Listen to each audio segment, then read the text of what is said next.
Brought to you by TechnoSpark 20 series smartphones. I'm superhuman. हम सबको पता है ये कोई चुनावी रैली नहीं है। अपनी दो बहनें हिम्मत से लड़ रही है। अगर बहन हिम्मत से लड़ रही है तो भाई कैसे पीछे रहेगा। और इसलिए हम सब दोनों अपनी जो बहनें हैं, कल्पना जी हैं, सुनीता जी हैं, आप चिंता मत करो। सिर्फ हम ही नहीं, पूरा अपना देश, हिंदुस्तान आपके साथ में है। देश में जो स्थिति है मैं दोहराना नहीं चाहूंगा। कुछ दिन पहले आशंका थी कि क्या हमारा देश तानाशाही की ओर चल रहा है, लेकिन अब वो आशंका नहीं रही, अब वो सच्चाई है। अगर बीजेपी सरकार को ऐसे लग रहा होगा कि अरविंद जी को अरेस्ट किया, हेमंत जी को अरेस्ट किया तो लोग डर जाएंगे, लेकिन उनको आज तक पता नहीं, उन्होंने अपने देशवासियों को कभी पहचाना नहीं।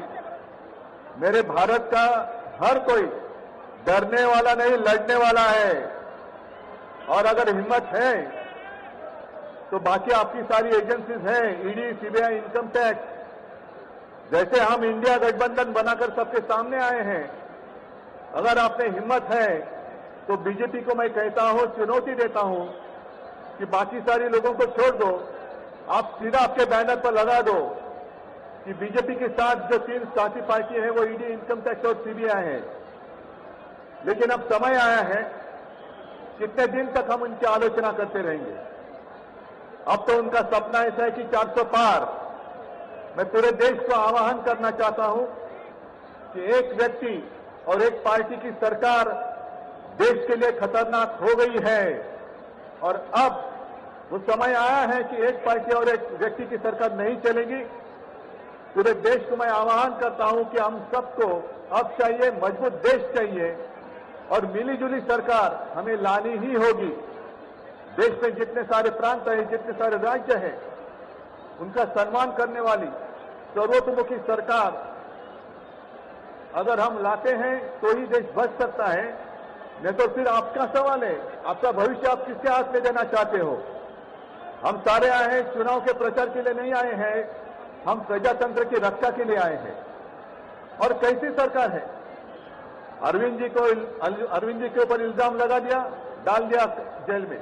हेमंत जी के ऊपर इल्जाम लगा दिया, डाल दिया जेल में। ये कौन सा तरीका है।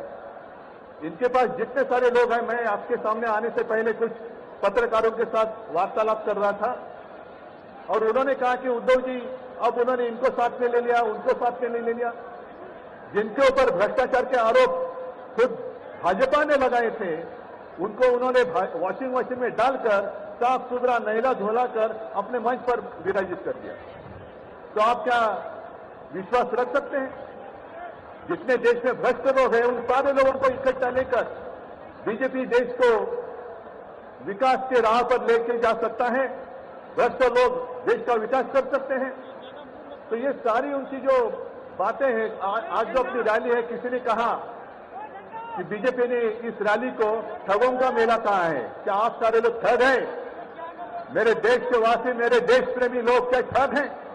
ये तो भ्रष्ट लोग हैं, भ्रष्टाचारी लोग हैं जो भाजपा में है, जुमलेबाज लोग हैं। और मैं ये भी जानता हूं, मुझे याद है कि कुछ दिन पहले उत्तर भारत के सारे किसान दिल्ली आना चाहते थे, नहीं आने दिया। उनके जो रास्ते थे उसमें खिले डाल दिए, उनके ऊपर टीयर गैस छोड़ा, लाठीचार्ज किया। तो मैं पूरे देश के किसानों को आह्वान करता हूं, आप अन्नदाता हो, अन्नदाता देवो भव हमारी संस्कृति है। जो सरकार किसानों को आतंकवादी मानती है और जो सरकार किसानों को दिल्ली आने से रोकती है, तो पूरे अब समय है कि पूरे देश के